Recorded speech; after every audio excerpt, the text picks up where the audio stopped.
எதிரணியினர் சொன்னாங்க, இயற்கை தான் வந்து எல்லாரையும் வாழ வைக்குது அப்படின்னு. வாழணும்னு நினைக்கிற நீங்களே சொல்லிட்டீங்க, நம்ம வாழ வைக்கிறதுக்கு ஒரு சக்தி வேணும்னு. அந்த வாழ வைக்கிற சக்தி தான் இயற்கை. அப்போ வாழணும்னு நினைக்கிற மனிதன் வாழக்கூட வாழ வைக்கணும்னு நினைக்கிற ஒரு சக்தி, ஏதோ ஒரு சக்தி, அது இயற்கையாக கூட இருக்கலாம், அது தேவை. அப்படி இருந்தாலொழிய நீங்கள் வாழ முடியாது இந்த உலகத்தில்.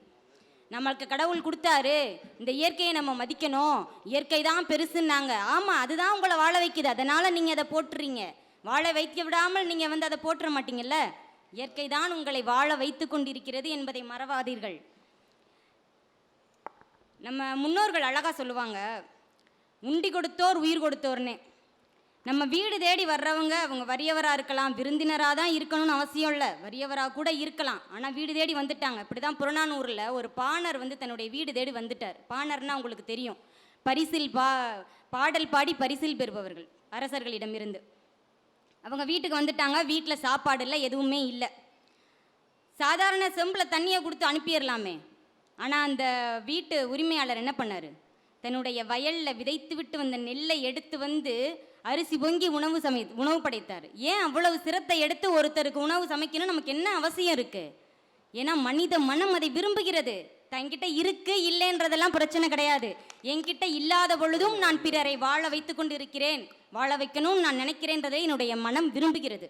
அது தமிழ் கல் தோன்றா மண் தோன்றா காலத்திலும் முன் தோன்றிய மூத்த குடி தமிழ்குடி தோன்றிய காலத்திலிருந்து நம்ம அப்படி தான் இருக்கிறோம், இன்றைக்கும் அப்படி தான் இருக்கிறோம்.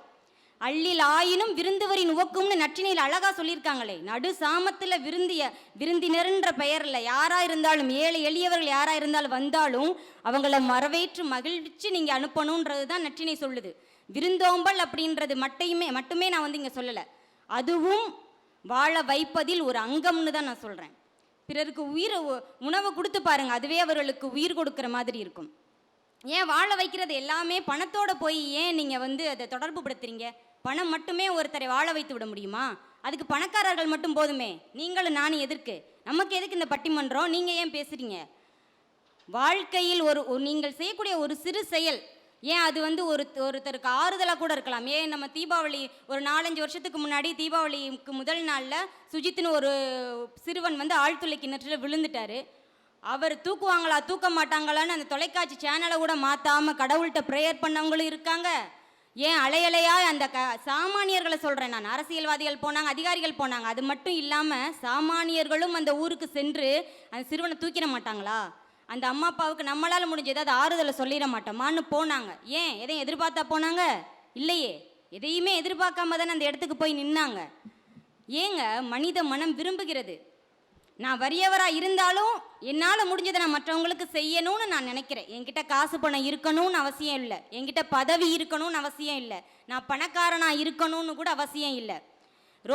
சாலையோர் அமர்ந்திருக்கிற ஒருவருக்கு ஏதோ ஒரு உதவி, அது காணிக்கையாக இருக்கலாம், சாப்பாடாக இருக்கலாம், என்னால் முடிஞ்சதை நான் செய்யணும். நான் வசதியாக வாழ்ந்தாதான் நான் பிறருக்கு உதவுவேன்னா எப்போ நம்ம வசதியாக வாழ்ந்து என்ன உதவ போகிறோம்? நல்லது செய்யணும்னு நினச்சா அதை இன்றைக்கே செய்யணுன்னு தானே சொல்கிறாங்க. நாளை பின்ன தள்ளி போடுறதுக்கு எதுக்கு? நாளைக்கே இருப்போமான்னு தெரியாது. விழித்தால் மறுநாள், விழித்தல விலை என்றால் மரண நாள்.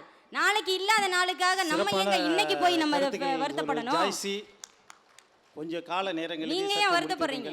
ஏன் கொரோனா காலகட்டத்தை எடுத்துக்கோங்க, கர்ப்பிணி பெண் மருத்துவர்கள் அவங்களுக்கு விதிவிலக்கு கொடுத்துட்டாங்க, நீங்க கண்டிப்பா வந்து களப்பணி ஆற்றணும்ன்ற அவசியம் இல்லைன்னு சொல்லிட்டாங்க. இருப்பினும் வந்தாங்க.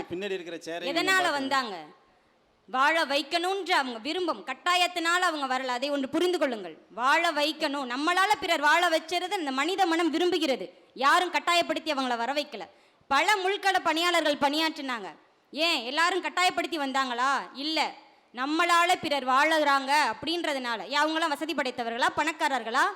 ஏன் எல்லாரும் பணத்தோடையே தொடர்பு படுத்துறீங்க வாழ வைப்பதை? நீங்கள் பிறருக்கு சொல்லக்கூடிய ஒரு சிறு ஆறுதல், யாரோ ஒருத்தருக்கு வழிகாட்டக்கூடிய அந்த வழிகாட்டுதல், யாருமே இல்லாமல் இருக்கிற பொழுது நீங்கள் போய் வந்து ஒரு அரவணைக்கிற அந்த அரவணைப்பு, நீங்கள் அவங்க மேலே காற்ற ஒரு பரிவு, அந்த இரக்கம், அது கூட ஒருவருடைய வாழ்க்கையை மாற்றும் என்றால் நீங்களும் வாழ வைப்பவர்கள் தான். அதுக்கு நீங்க பணக்காரரா இருக்கணும் அப்படின்ற அவசியம் கிடையாது. சற்று விரைவாக முடித்துக் கொள்ளுங்கள்.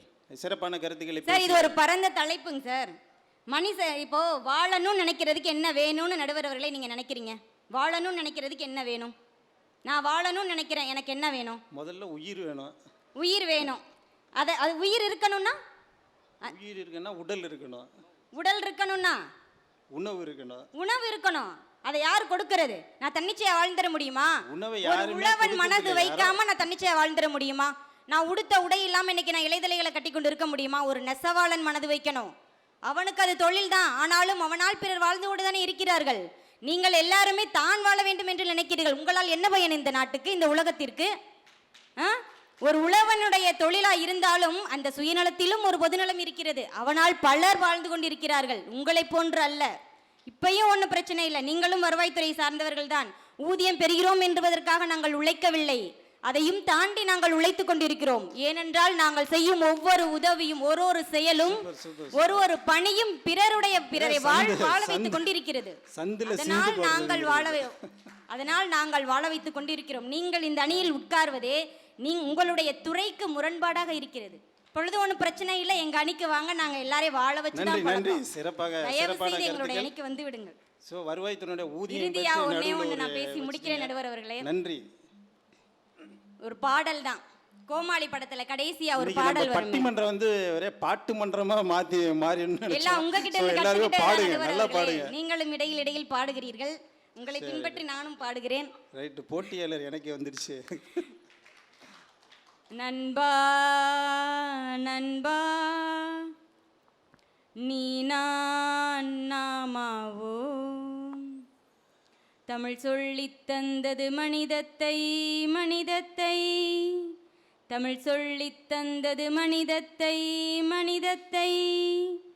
இனம் என பிரிந்தது போதும், மதம் என பிரிந்தது போதும், மனிதம் ஒன்றே தீர்வாகும். இனம் என பிரிந்தது போதும், மதம் என பிரிந்தது போதும், மனிதம் ஒன்றே தீர்வாகும். ஒரு நாள் விடியும், இருளும் விலகும், அது நாள் வரையில் அன்பால் இணைவோம். நன்றி. அருமை அருமை அருமை, இனிமையான கருத்துக்கள். புதிய எதையுமே புதிய முகங்கள் என்றாலே அது அதில் ஒரு இது இருக்கும், எமோஷன் இருக்கும், தன்னை நிலைநிறுத்திக்கிறதுக்கு போராடுவாங்க. ஸோ அதுபோல் இப்போ இந்த பக்கம் அவங்க இப்போ தான் ஜாயின் பண்ணி ஒரு 10-15 நாள் தான் ஆகுது. அதுக்குள்ளே இந்த பட்டிமன்ற நிகழ்ச்சியில் கலந்துக்கிட்டதே அவங்களுக்கு ஒரு பெரிய சிறப்பு. அதுக்காக அவங்களுக்கு நன்றி சொல்லுங்க. அதாவது அந்த மற்றவர்களுக்கு மகிழ்வு இருக்கிறதுக்கு 1000 விஷயங்கள் இருக்குது. ஒரு சின்னதாக அவனுக்கு உதவி செய்ய, ஒரு பேனா வாங்கி கொடுக்கறது, இதுமாதிரி சின்ன சின்ன விஷயங்கள் எல்லாமே மற்றவர்களுக்கு மகிழ்வைப்பை கொடுக்கும், பிறரை மகிழ்விக்கும். விருந்து புறத்தாத்தானுண்டல் சாவா மருந்தனினை வேண்டற்பாரற்று. விருந்து புறத்தாத்தினா என்னன்னு கேட்டிங்கன்னா, விருந்து வைக்கும் பொழுது சாவா மருந்தனினும் விருந்தினருக்கு என்ன பண்ணணும், அது அமிர்தமே என்றாலும், சாவா மருந்துங்கிறது அமிர்தம். அந்த விருந்தில் அந்த அமிர்தமே இருந்தாலும் நீங்கள் என்ன பண்ணணும், அதை எடுத்து வச்சுட்டு அவருக்கு கொடுத்துடணும். அதை ஒழிச்சு வச்சக்கூடாது மருந்துன்னு. ஏன்னா இப்போ நம்ம நிறைய பேர் திடீர்னு வீட்டில் ஒரு பொருள் வாங்குவாங்க, அதாவது விருந்தாடினா கறி வாங்கியிருப்பாங்க 1/2 கிலோ, அதை எடுத்து ஃப்ரிட்ஜில் வச்சுருவாங்க. அந்த விருந்தாடி போன பிறகு சாப்பிட்லாம், நாளைக்கு சமைச்சிக்கலாம் அப்படின்னு ஒரு ஐடியாவுக்கு வந்துடுவாங்க. ஸோ அதனால அந்த மாதிரி காலகட்டம் இல்லாமல் அந்த விருந்தை கூட மற்றவரை மகிழ்விக்கணும் அப்படிங்கிற ஒரு எண்ணத்தை சிறப்பாக சொன்னாங்க. ஸோ அவங்களுக்கு நம்ம வாழ்த்துக்களை தெரிவித்துக் கொள்கிறோம். அடுத்ததாக நமது விருந்து மருந்து 3 நாள் தான் அப்படின்னு ஒரு பழமொழி இருக்குது. விருந்து மருந்து 3 நாள் தான். அது அமிர்தமாக இருந்தாலும் சரி, எதாக இருந்தாலும் சரி, ஒரு 3 நாளைக்கு இலையெல்லாம் வச்சு போடுவாங்க. அப்புறம் ஒரு சில்வர் தட்டில் போடுவாங்க, அப்புறம் பழைய தட்டில் போடுவாங்க. அப்புறம் தம்பி இதுமாரி 8 மணிக்கு ஒரு பஸ் இருக்குது எங்கள் ஊரில், நீங்கள் அதில் ஏறி உங்கள் ஊருக்கு போயிடுங்க, ஒரு 5 ரூபா பணம் இருக்குது நீங்கள் வச்சிங்க அப்படின்னு சொல்லி நம்மளை மென்மையாக வழி அனுப்பி விட்ருவாங்க. ஸோ அந்தமாரி எதாக இருந்தாலும் மற்றவரை மகிழ்விப்பது என்பது நிலையானது அல்ல. மற்றவரை மகிழ்விப்பது என்பது நிலையான, உங்கள்கிட்ட பணம் இருக்கும், கோடீஸ்வரன் லட்சமாக கொடுப்பாரு. இன்றைக்கி வயநாடுக்கு கொடுக்குறாரு, தனுஷ் 25 லட்சம் கொடுக்குறாரு. ஒருத்தர் சாத்தூரில் கூட ஒருத்தர் மொய் விருந்து வச்சு நடத்தி அங்கே ஒரு 4.5 லட்ச ரூபா பணம் அனுப்பியிருக்கிறாரு. ஸோ அதுமாரி அஜித் ஒரு 35 லட்சம் கொடுத்துருக்காரு வயநாட்டுக்கு. ஸோ எல்லாம் இருக்குது, கொடுக்குறாங்க. ஆனால் அவங்களுக்கு அது பிறரை மகிழ்விக்கிறதா இல்லை என்னங்கிற விஷயம் அவங்களுக்கு தெரியுதா என்னங்கன்னு தெரியல. ஆனால் கொடுக்குறதே பெரிய விஷயந்தான். அந்தமாரி கொடுத்துட்டு கடைசியாக நாங்கள்லாம் நடுத்தருவுக்கு நிற்கணும், அதெல்லாம் வேண்டியதில்லை, நாங்கள் எவ்வளோ இருந்தாலும் என்னது கடைசியாக எல்லாருமே உதவி செஞ்சவங்கலாம் கடைசியாக என்ன பாட்டு பாடுவான்னு தெரியல உங்களுக்கு, கடைசியாக இந்த பாட்டு தான் பாடுவோம். நேற்று இவன் ஏனி இன்று இவன் ஞானி ஆல கரை சேர்த்து ஆடும் இந்த தோணி சொந்தமே ஒரு வானவில் அந்த வர்ணம் கொஞ்ச நேரம் பந்தமே முள்ளானதா இந்த நெஞ்சில் ஒரு பாரம் என் வீட்டு கண்ணு குட்டி என்னோட மல்லு கட்டி என் மார்பில் முட்டுதடி கண்மணி ஏன் கண்மணி.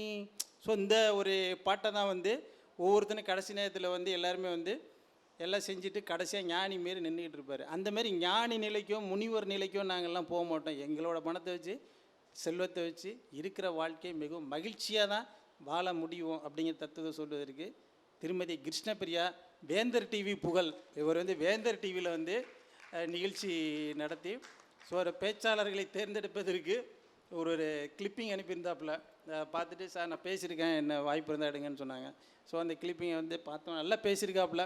ஸோ முதல்ல வந்து அவங்களுக்கு இந்த சூழல்லையும் வந்திருக்கிறதுக்கு மறுபடியும் ஒரு கைத்தட்டல். ஏன்னா எல்லோரும் பேசுகிறதுனாலே ஓடி ஒளிஞ்சிருவாங்க. ஸோ அந்தமாரி ஒரு சிறப்பான தைரியத்தோடு வந்திருக்காப்புல. அனைவருக்கும் வணக்கம். தலைப்பு மனித மனம் பெரிதும் விரும்புவது வாழ்வதிலா வாழ வைப்பதிலா. இதில் என்ன சந்தேகம்? வாழ்வதில்தான். முதலில் வாழ்க்கை என்ற சொல்லின் பொருள் என்ன தெரியுமா? வார்த்தை என்ற சொல்லின் முதல் எழுத்து வா. வா என்று உங்களை அன்புடன் அழைக்கிறது. அடுத்து முதல் எழுத்தையும் இரண்டாம் எழுத்தையும் சேர்த்தால் வாழ். இந்த உலகத்துக்கு வந்துட்ட, உனக்கான வாழ்க்கையை நீ வாழ் என்று அந்த வாழ்க்கை கூறுகிறது. எப்படி வாழ வேண்டும்? வாழ்க்கை என்ற சொல்லின் இறுதி எழுத்து கை. உன் கைகளை கொண்டு உழைத்து நீ வாழ்க்கையில் முன்னேற வேண்டும். எப்படி முன்னேற வேண்டும் என்று நீங்கள் கேட்கலாம். முதல் எழுத்து வா, இறுதி எழுத்து கை. வாகை சூடும் அளவிற்கு நீ வாழ்க்கையில் முன்னேற வேண்டும். இப்படி வாழ்வதற்கான அர்த்தத்தையே வாழ்க்கை என்ற சொல் சொல்லிவிடுகிறது. வலிமை உள்ளவை பிழைக்கும் என்று சார்லஸ் டார்வின் சொன்ன வாழ்க்கை தத்துவம். சிறப்பான பேச்சாளர் எங்கள்கிட்ட இருக்காங்க. பிஏஜி சார் எங்களுக்கு அடுத்த வருஷம் ஒரு நாள் தனி ஸ்லாட்டாக எங்களுக்கு போட்டு கொடுக்கட்டும். கழுத்தை நெருக்கின்ற 1000 சிக்கல்களும் மனவழுத்தங்களும் துக்கங்களும் துயரங்களும் நம்மை வாட்டி வதைக்கும் போது நாம் அனைவரும் வாழ்வோம் என்ற நம்பிக்கையில்தான் எழுந்து நிற்போம். விடுதலை. இங்கு தோன்றி மறைந்த எத்தனையோ தலைவர்கள் நமக்காக பாடுபட்டு விடுதலை என்பதை வாங்கி கொடுத்தார்கள். அது எதற்காக? உனக்கான வாழ்க்கையை நீ வாழ வேண்டும் என்பதற்காக. மனமது செம்மையானால் மந்திரம் ஜெபிக்க வேண்டாம். உனக்கான வாழ்க்கையை நீ வாழ்ந்தாலே யாரையும் சார்ந்து இருக்க வேண்டாம். திருமந்திரத்திலே திருமூலர் அழகாக சொன்னார், தன்னை அறிய தனக்கொரு கேடில்லை, தன்னை அறியாமல் தானே கெடுகின்றான், தன்னை அறியும் அறிவினை அறிந்த பின் தன்னையே தற்சிக்க தானுன்றானே. உனக்கான வாழ்க்கையை நீ வாழ வேண்டும், இல்லை என்றால் நீ வாழ்வதில் அர்த்தமே இல்லை என்று கூறுகிறார். நடுவர் அவர்களே, ஒரே ஒரு பாடல் மட்டும். நடுவர்களே, உயர்ந்த நம்ம பட்டிமன்றத்தை பாட்டு மன்றம் மாற்றி நம்ம பாடுங்க. இன்னைக்கு வாழ்க்கையா இருந்தாலும் சரி, வாட்ஸ்அப்பா இருந்தாலும் சரி, எல்லாரும் எதிர்பார்க்குற ஒரே விஷயம் ஸ்டேட்டஸ் தான். நம்ம ஸ்டேட்டஸ் கொஞ்சம் குறைஞ்சதுன்னு வச்சுக்கிங்களேன், இங்கே கமெண்ட் போடுறவங்க தான் அதிகம், அமௌண்ட் போடுறவங்க ரொம்ப கம்மி. நடுவர் அவர்களே, நல்லா ஞாபகம் வச்சுக்கிங்க. உயர்ந்த இடத்தில் இருக்கும்போது உலகம் உன்னை மதிக்கும். உன் நிலைமை கொஞ்சம் இறங்கி வந்தால் உன் நிழலும் கூட மிதிக்கும். வாழ்ந்தாலும் ஏசும், தாழ்ந்தாலும் ஏசும், வையகம் இதுதானடா. பாரதி என்று அழகாக சொன்னான், தன் பெண்டு தன் பிள்ளை சோறு வீடு. பாடுறீங்களா? வாழ்ந்தாலும் ஏசும் தாழ்ந்தாலும் ஏசும், வாழ்ந்தாலும் ஏசும் தாழ்ந்தாலும் ஏசும், வையகம் இதுதானடா. இல்லை அடுத்தவர் என்ன தெரியுமா? அதை நம்ம கீழே விழுந்துட்டோம்னு வச்சுக்கிங்களேன், அப்போ அதுதான் உங்களுக்கு ரொம்ப மகிழ்ச்சி. இது வீழ்ந்தாரை கண்டால் வாய் விட்டு சிரிக்கும், வீழ்ந்தாரை கண்டால் வாய் விட்டு சிரிக்கும், வாழ்ந்தாரை கண்டால் மனதுக்குள் வெறுக்கும். அப்படி அந்த 2 வரி அப்படி வரும் அது. ஸோ அது வந்து நீங்கள் கீழே விழுந்துட்டீங்கன்னு வச்சிங்களேன், வாழ்ந்தாலும் இவன் வாயை விட்டு பேசிட்டு போனான். நீங்கள் கீழே விழுந்துட்டீங்கன்னா அவ்வளோதான், இவன் இத்தோட காலி எழுந்திரிக்க மாட்டான் அப்படின்னு போயிடுவாங்க. ஆனால் அதில் கீழே விழுந்தாலும் நம்ம என்ன செய்யணும்? அதை வந்து எழுந்திரிச்சு வர்றது தான் நம்மளுடைய சிறப்பு. அவ்வளோதான். ஸோ அருமையான ஒரு கருத்து. தன் பெண்டு தன் பிள்ளை சோறு வீடு சம்பாத்தியம் இவையுண்டு தான் உண்டென்போம். முதல்ல நம்ம குடும்பம் நம்ம சம்பாத்தியம் இப்படின்னு முதல்ல வாழ்ந்தாதான் நம்ம அடுத்தவங்களே வாழ வைக்க முடியும். நடுவர் அவர்களே, எல்லாரையும் வாழ வச்சுக்கிட்டு இருந்தா நம்ம வாழ்க்கை எப்போ வாழ்றது? சின்னதொரு கடுகு போல் உள்ள கொண்டோன் அந்த மாதிரி ஆளுங்கெல்லாம் தனக்கு திருவருக்கும் பயனற்ற சிறிய வீணன். வீணன். தனக்கு மிஞ்சினதுக்கு அப்புறம் தான் தானமும் தர்மமும் சொல்றாங்க. ஒன்று நல்லா யோசிச்சு பாருங்க, நம்ம எல்லாம் எப்போ எல்லாரும் நல்லா வாழணும்னு நினைச்சோம்? கொரோனா பீரியட்ல தான். நடுவர் அவர்களே, கீழ் வீட்டுக்காரங்க, பக்கத்து வீட்டுக்காரங்க, மேல் வீட்டுக்காரங்க எல்லாம் நல்லா இருக்கணும், ஏன்னா அப்பதான் நம்ம நல்லா இருக்க முடியும் அப்படின்னு நினைச்ச ஒரு காரணம் என்னன்னு பார்த்தீங்கன்னா இந்த கொரோனா டைம் மட்டும்தான். காலத்துக்கு தான். Super super. ஏன்னா அவனுக்கு இல்லைன்னா இவர் போய் ஒரு 15 நாளைக்கு உள்ளே வச்சு நம்ம டிபார்ட்மெண்ட் ஆளுங்களாம் போய் அடைச்சிருவாங்க. வெளியில் ஒரு தாசில்தார், டெப்டி கலெக்டர், தாசர் எல்லாரும் உட்காந்துருப்பாங்க. அவர் 15 நாள் வெளிலே வர முடியாது, உள்ளே அடைச்சிடும். அதனால் நம்ம நல்லா இருந்ததா அவர் நல்லா இருக்கணும். அப்படி அது அருமையான கொரோனா தான் வந்து நம்மளுக்கு மனித வாழ்க்கை தத்துவத்தை உணர்த்திருக்கு. வயநாட்டில் வந்து நிலச்சரிவுக்கு எல்லாரும் உதவிக்கரம் நீட்டினாங்க, சரிதான் நடுவர் அவர்களே. அவர்கள் இன்று சொந்தங்களை இழந்து சொத்துக்களை இழந்து நடு ரோட்டில் வந்து நின்றார்கள். அவர்கள் மீண்டும் எழுவார்கள் என்று சொன்னால் வாழ்வோம் என்ற நம்பிக்கை இல்லையா, இல்லை நம்மளை வாழ வைப்பாங்கங்கிற நம்பிக்கை இல்லையா? சற்று சிந்தித்து பார்க்க வேண்டும். உதவி வேறு, வாழ வைப்பது என்பது வேறு. எதிரணியினர் அதை சரியாக புரிந்து கொள்ள வேண்டும். உதவிக்கரம் நீட்டுவார்கள் அனைவரும், ஆனால் நெருக்கடி வரும்போது மட்டும்தான் உதவிக்கரம் நீட்டுவதை பற்றி எதிர்பார்ப்பார்கள். ஆனால் ஒரு வாழ்க்கையில் அடுத்தடுத்த நெருக்கடி ஏற்பட விடாமல் நம் வாழும் என்ற நம்பிக்கையில் தான் நம்ம மீண்டும் மீண்டும் எழுந்து கொண்டு இருக்கிறோம். அதுதான் நம்மளுக்கு மகிழ்ச்சி கொடுக்குன்னு நினைக்கிறாங்க. அந்த நம்பிக்கை இருக்குல்ல, அந்த மனித மனம் வந்து பெரிதும் எதை விரும்புதுன்னா சந்தோஷமாக மறுபடியும் நிலச்சரிவு இல்லாமல் இதே அந்த அந்த முண்டக்கை பகுதியில் மறுபடியும் நம்ம வந்து வீடு கட்டுவோம், மறுபடியும் மலைச்சரிவில் வந்து சந்தோஷமாக இயற்கை அனுபவிச்சவரே வாழணும்னு அவங்க வந்து விரும்புகிறாங்க. அந்த மனித மனம் அதை தான் வந்து பெரிதும் விரும்புகிறது. அந்த மறுபடியும் முண்டக்கை பகுதியில் இது வரணும், பில்டிங் வரும். 10 பால்யம், 20 இளமை, 30 முறுக்கு, 40 நாய்குணம், 50 ஆசை, 60 முதுமை, 70 தூக்கம், 80 ஏக்கம், 90 நடுக்கம், 100 அடக்கம். இதுதான் வாழ்க்கை நடுவர் அவர்களே. சூப்பர் சூப்பர் சூப்பர், அருமையான. ஒரே ஒரு சின்ன ஒரு காமெடி மட்டும் சொல்லிக்கிறேன் நடுவர் அவர்களே.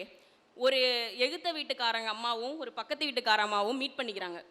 இந்த அம்மா 2 புடவையை எடுத்துகிட்டு வந்துட்டு, அம்மா இது வந்து 10,000, இது வந்து என் புருஷனுக்கே தெரியாமல் எடுத்தது அப்படின்னு அந்த அம்மா சொன்னிச்சு. இன்னொரு புடவையை காட்டி, இந்த பட்டு புடவை 15,000, இது என் மாமியாருக்கே தெரியாமல் எடுத்தது. அந்த அம்மா இதுக்கு ஒரு படி மேலே போய், இந்த புடவை கடைக்காரனுக்கே தெரியாமல் எடுத்தது. அருமை அருமை. திரும்ப ஒரு 2 பை பிரில்லியண்டான கேளுமா அந்த அம்மா. அது சிசிடிவி கேமராவையே அதுக்கு வந்து ஆப்படிச்சிருக்கும் போல இருக்குது. ஒரு 2 குழந்தைங்க பேசிக்குது நடுவர் அவர்களே.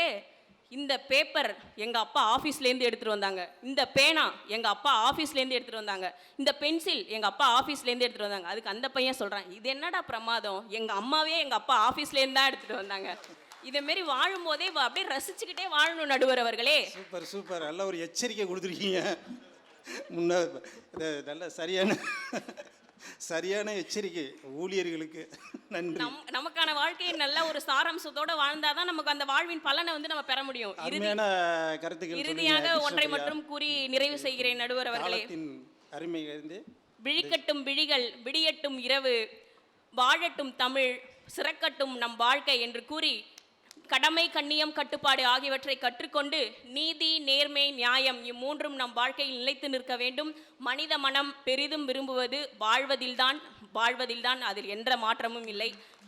நன்றி, வணக்கம். அருமை அருமை அருமை. சார் உங்களுக்கு வந்து எம்ஹெச் சார் வந்து எழுந்திருச்சு நின்று கை தட்டிட்டாரு. அதனால வந்து ஆரிசா எங்கள் பிரதர் கார்த்திகேயன் சார் எழுந்திருச்சு நின்று கை தட்டாங்க. ஸோ சிறப்பாக பேசுகிறீங்க. அதாவது மனித மனம் வந்து பெரிதும் விரும்புகிறது எப்படி போனாலும் இந்த மகிழ்ச்சி தான். இப்போ சாரு கார்த்திகேயன் சார் இங்கே வந்திருக்காரு. அவர் வந்து இப்போ அவங்களோட பொண்ணு வந்து ஒரு இதில் வந்து குருநானக் கல்லூரியில் வந்து எல்லாத்தையும் அவார்டு நிறைய சிறப்பு வாங்கியிருக்கான்னு சொல்லி வாட்ஸ்அப்பில் போட்டிருக்காரு. ஸோ அதை பார்க்கும்பொழுது இந்த வாழ்க்கையோடைய அர்த்தம் என்னன்னு அவருக்கு ஒரு ஃபீலிங் வந்திருக்கும். ஸோ சாரே ஒரு உதாரணமாயிட்டார். இப்போ அதாவது அது தன்னுடைய மகள் வந்து படிக்கிறாங்க, அந்த அவார்டு வாங்கும் பொழுது அவருக்குள்ளே ஒரு மகிழ்ச்சி வந்துச்சு பார்த்தீங்களா? அதுதான் அந்த வாழ்தலின் மகிழ்ச்சி, வாழ்க்கையினுடைய மகிழ்ச்சி. அப்போ தான் நினைக்கிறார், ஆக இந்த வாழ்க்கையிலன்னா இந்த மகிழ்ச்சி நம்மளுக்கு கிடைச்சிருக்காது அப்படிங்கிற ஒரு தத்துவம் தான் அது. வாழ்தலில் தான் மகிழ்ச்சி, அதனால தான் மனித மனம் பெரிதும் அதை விரும்புகிறது அப்படின்னு அவங்க சொன்னாங்க. இது எல்லாமே அடித்து உடைச்சி இதுவரை 5 ஒரு 5 பேச்சாளர்கள் பேசினாங்க. அது வேறு மாறுபட்ட கருத்துக்கள். இது எல்லாமே ஒன்றாக்கி தம்பி சுந்தரவளவன் வந்து பேச வர்றாரு. முற்போக்கு சிறந்த முற்போக்கு கருத்துக்களை பேசுபவர். அவர் வந்து என்னென்னா பிறரை வாழ வைப்பது அப்படிங்கிற ஒரு டாபிக் தான். இந்த வாழ்க்கை வந்து மனித மனம் பெரிதும் விரும்புவது பிறரை வாழ வைப்பது தான் அப்படின்னு ஒரு கருத்தை வந்து வலியுறுத்துறாரு. பேருந்து இருக்கை கொடுப்பது முதல் பெருஞ்செயல்கள் செய்வது வரை வந்தாரை வாழ வைப்பது தமிழ்நாடு என்பது அனைவரும் அறிந்த ஒன்று. வந்தாரை வாழ வைக்கிறது கர்நாடகம் என்று யாரும் சொல்வதில்லை. வந்தாரை வாழ வைக்கிறது ஆந்திர பிரதேசம் என்று யாரும் சொல்வதில்லை. இன்னும் ஒருபடி மேலே போய் சொன்னா கூட வந்தாரை எல்லாம் ஆள வைக்கிற அளவுக்கு விட்டு கொடுக்கிற மாநிலமாக தமிழ்நாடு இருக்கிறது. வந்தேரிகள் எல்லாம் ஆளும் அளவிற்கு இந்த மாநிலம் ஒற்றை பெருந்தன்மையில் மல்லாந்து கிடக்கு இன்னைக்கு மாநிலம். அந்த அளவுக்கு வாழ வைக்கிறதுல ஒரு பெருந்தன்மையான ஒரு மாநிலம். ஆக மனித மனம் பெரிதும் விரும்புவது பார்த்தீங்கன்னா வாழ வைப்பதில் மட்டும்தான். ஏன்னா வாழ வைப்பதில் உள்ள சுகத்தில் தான் அந்த வாழ வைக்கிறனுடைய அருமை தெரியும். தான் மட்டும் எப்படி வளர்வது, தனக்கு என்ன தேவை, தனக்கு யார் உதவி செய்வா, தான் எப்படி மகிழ்வா இருக்கிறத வந்து எண்ணி அந்த காலத்தை நேரத்தை கடத்துகிற நாட்கள் இருக்கு இல்லையா. இந்த அணியே ஒரு முரணான அணி தான். நம்முடைய சகோதரி சொன்ன மாதிரி நாளொரு மேனியும் பொழுதொரு வண்ணமும் மக்களுக்காக பணியாற்றக்கூடிய ஒரு துறை இந்த வருவாய்த்துறை. ஏன் இந்த கலெக்டர் சார் கூட பாருங்க ரெவன்யூனுடைய ரெப்ரசன்டேட்டிவாக தான் இங்கே இயங்குறாங்க. ஆக மக்களுக்கு பணியாற்றி கொண்டே நான் சொகுசாதான் வாழுவேன், மனித மனம் வாழத்தான் விரும்புதுங்கிறது வந்து ஒரு பெரிய முரண் அதில். இப்போ சார் சொன்ன மாதிரி பார்த்தீங்கன்னா இந்த மனித வாழ்க்கையில் இந்த வயநாடு வந்து பெரிய ஒரு கோர முகத்தை கொடுத்துச்சு. 300க்கும் மேற்பட்ட உயிர்கள் இழந்தாங்க. பல பேர் மண்ணிலே புதைஞ்சிட்டாங்க. அப்போ ஒன்றிய அரசு மாநில அரசுகள்லாம் வந்து திட்டம் போட்டு நிறைய மீட்பு பணிகள் செய்யும் பொழுது ஒரு குரல் எழுத்து மூலமாக ஒரு குரல் எழுது. ரையான் என்கிற 8 வயது சிறுவன் அவன் எழுதுறான், அன்புமிக்க இந்திய இராணுவமே, என்னுடைய அன்பு வயநாடு நிலச்சரிவில் சிக்கி சீரழிந்து விட்டது. மீட்பு பணியில் என்னுடைய உறவினர்கள் இறந்து விட்டார்கள். நீங்கள் உங்களுடைய மீட்பு பணியை பார்க்கும் பொழுது எங்களுக்கு மன ஆறுதலை தருகிறது. மீட்பு பணியின் ஊடாக நீங்கள் பிஸ்கட்டுகள் சாப்பிடும் பொழுது பசியோடு இருக்கிறீர்கள். அந்த காணொளியை காண முடிகிறது.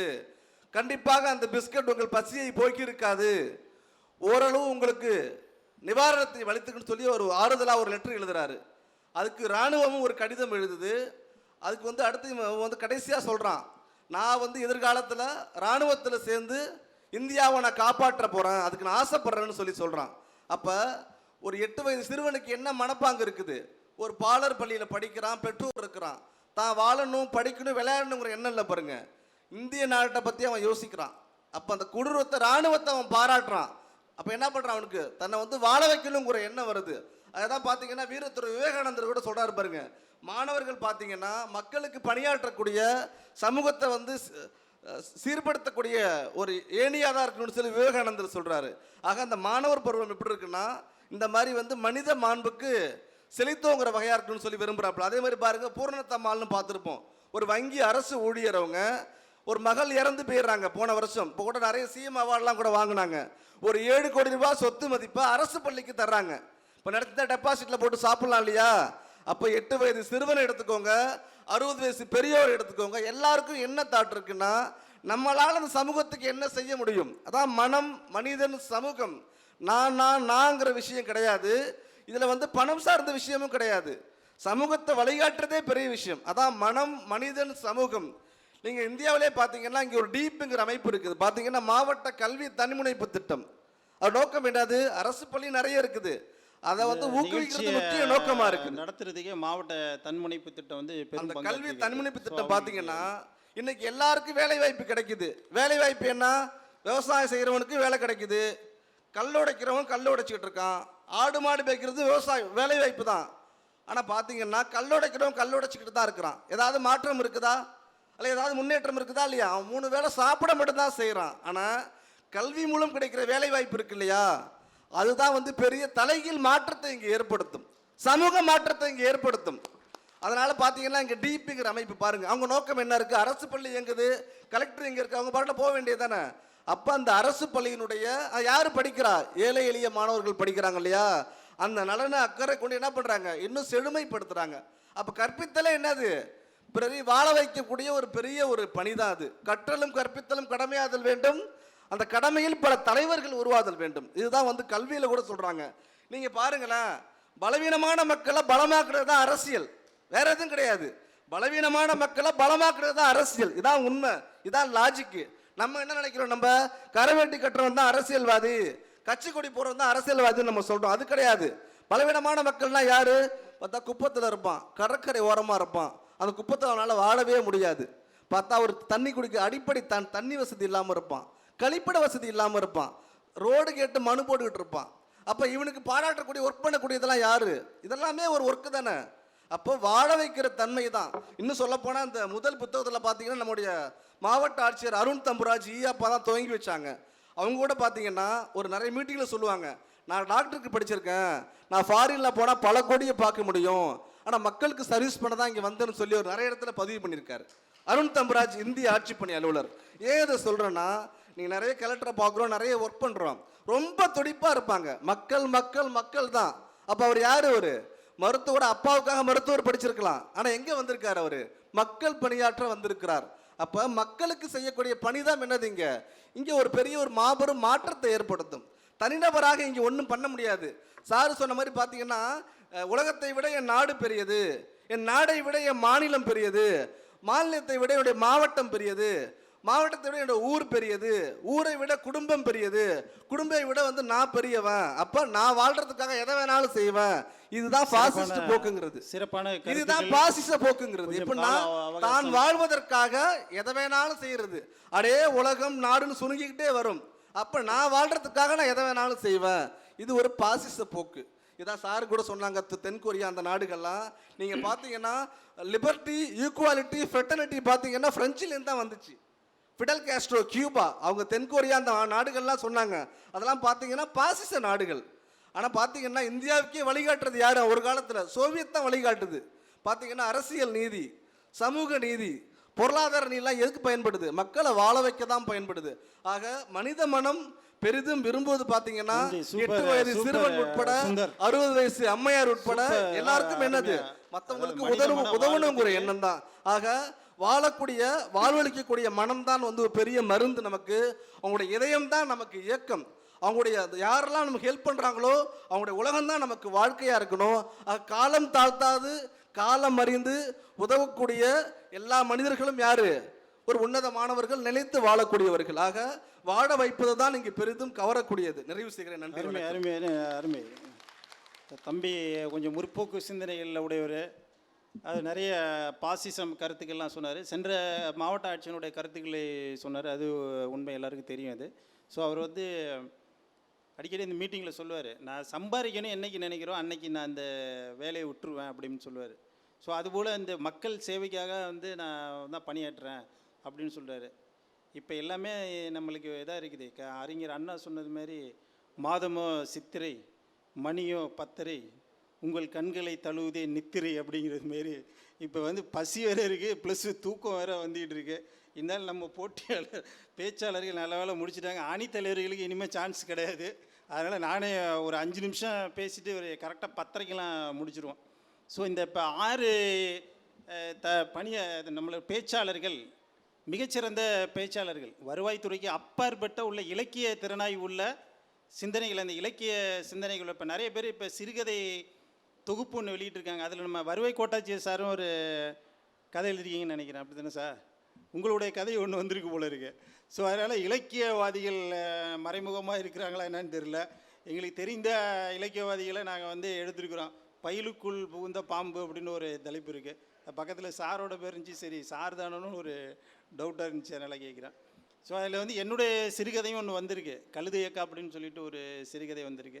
ஸோ இதுமாரி அந்த எதுக்கு நான் சொல்கிறேன் அப்படின்னா, நான் யார் சொல்கிறதுக்காக நான் சொல்லலை, இந்த சூழல்லையும் இருக்கிற ஒரு இலக்கிய சிந்தனை, இலக்கிய நயமாக இருக்கிறவங்களெல்லாம் தேர்ந்தெடுத்து தான் இந்த பேச்சு மன்றத்தை நம்ம தொடர்கிறோம். எல்லாருமே நல்லா பேசுனாங்க.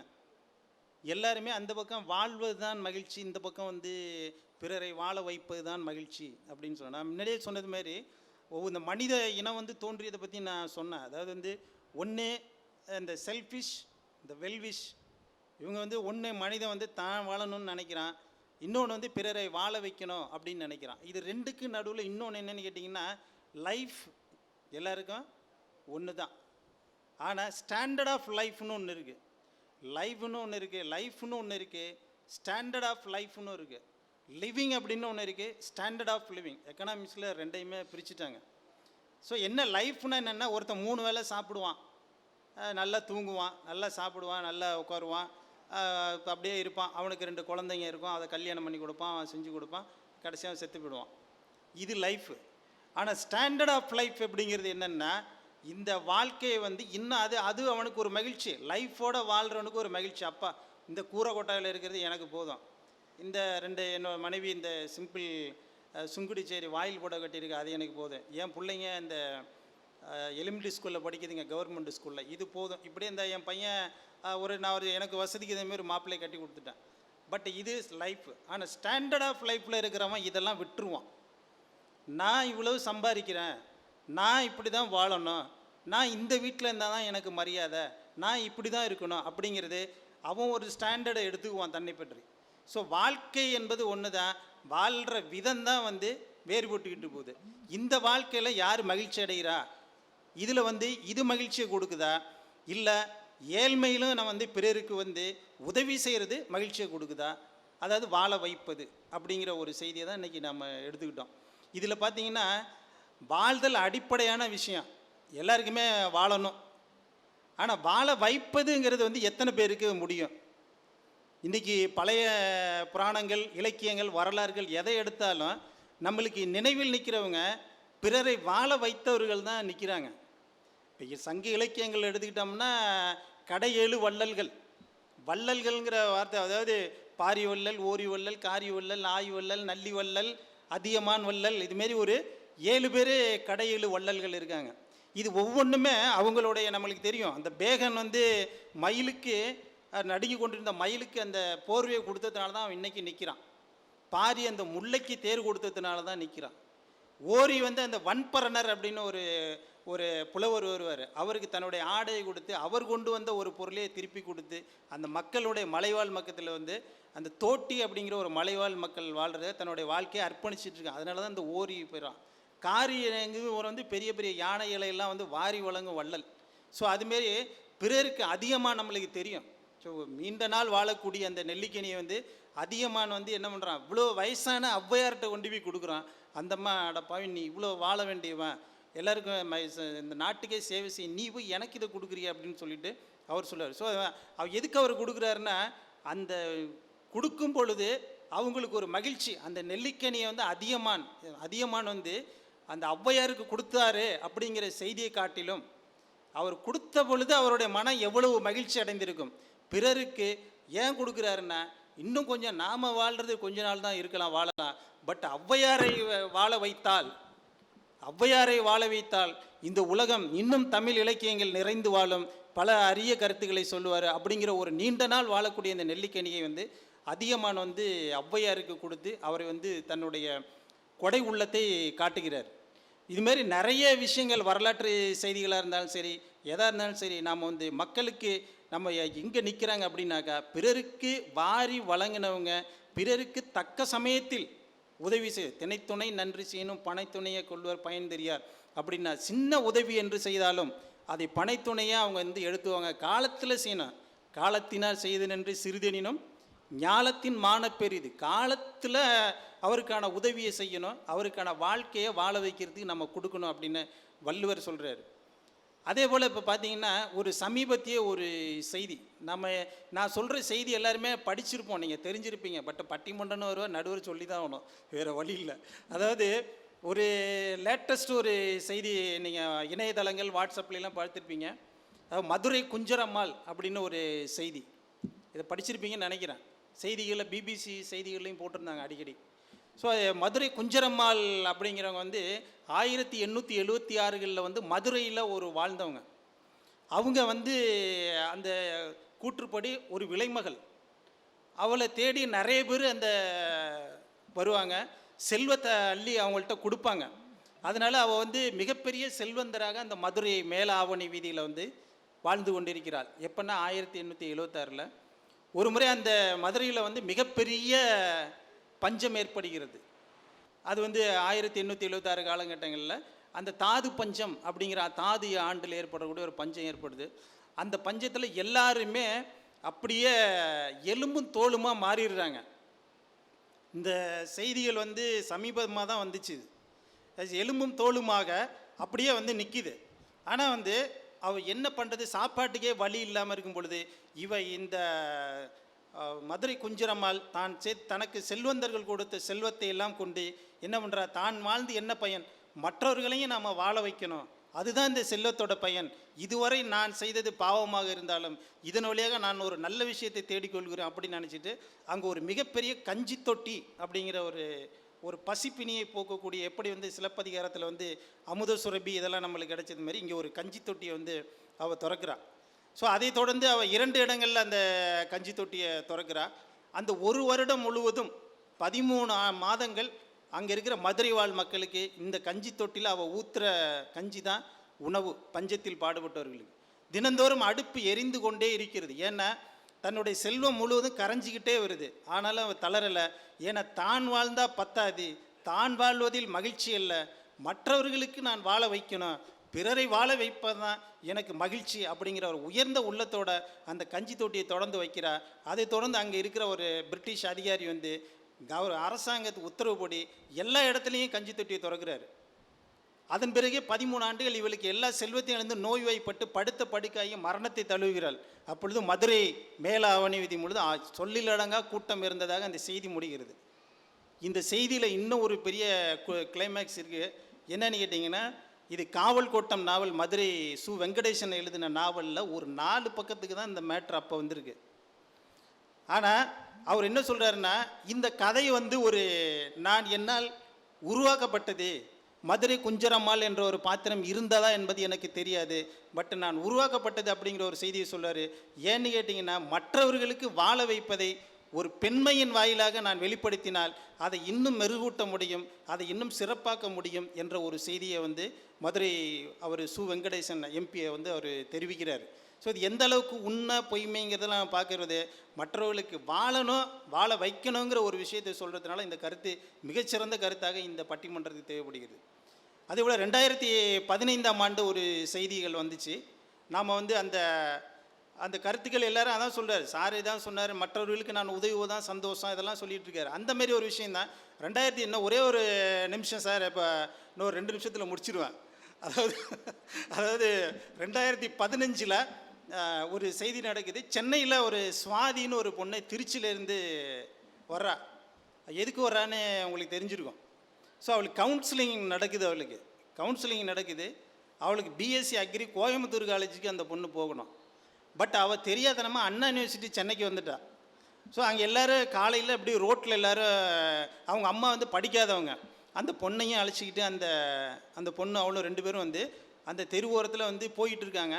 அப்போ அந்த வாக்கிங் போகிறவங்கலாம் பார்த்துட்டு, என்னம்மா இப்படி காலங்கத்தில் 2 பேரும் அலைஞ்சிக்கிட்டு இருக்கீங்க அப்படின்னு சொல்கிறாங்க.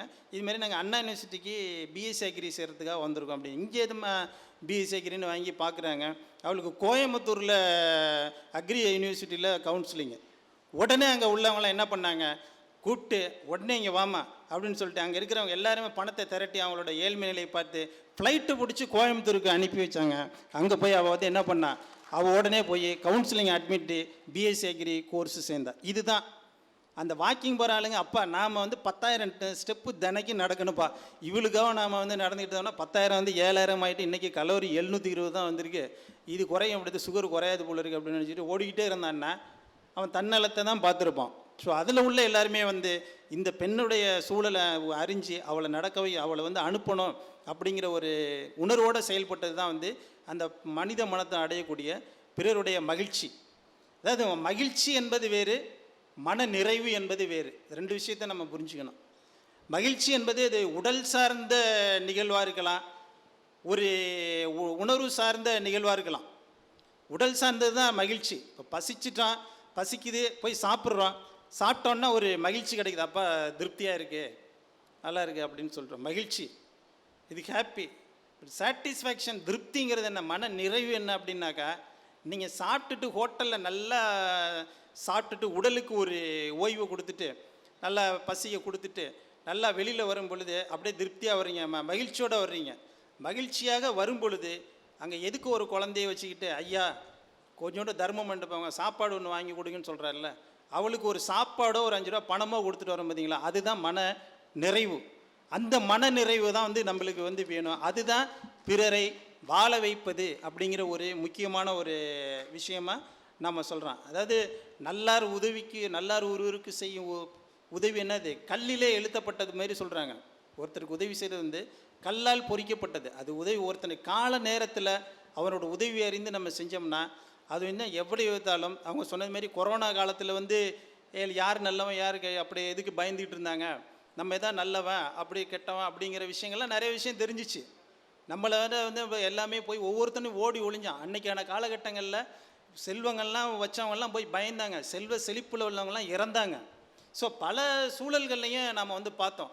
இப்படியான வாழ்க்கையில் வாழும் பொழுது செல்வம் என்பது நிலையாமையே உள்ளது தான் செல்வம். செல்வம் தேவை, பட் அது நிலையாமை இருக்கும். ஆனால் அதுக்கு முன்னாடி அந்த செல்வத்தாலையும் கல்வி, அன்பு, அறிவு, பாசம் மற்றும் நமக்கு இருக்கிற எல்லா நலன்களாலையும் மற்றவர்களுக்கு உதவி செய்கிறோம் பார்த்தீங்களா, அந்த உதவி செய்யும் பொழுது தான் நம்மளுக்கான மனித மனம் பெரிதும் அதைத்தான் விரும்புகிறது. இதுதான் மிகுந்த மகிழ்ச்சியை கொடுக்கும் என்று சொல்லி